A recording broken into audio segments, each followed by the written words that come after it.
nataka nichukue nafasi hii niweze kumpongeza Bwana Ruto kwa yale ambayo juzi aliwatendea ndugu zangu wa Masai. Aliweza kurudisha ile mbuga ya wanyamapori na kuweza kuwarudishia wenyewe ambayo ilikuwa imechukuliwa na serikali kuu.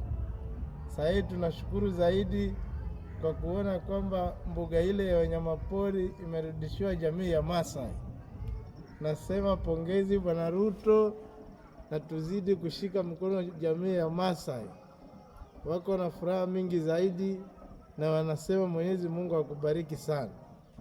Tuko pamoja na tutazidi kushirikiana ili kuweza kuleta maendeleo katika taifa hili la Kenya. Asanteni sana na Mungu awabariki.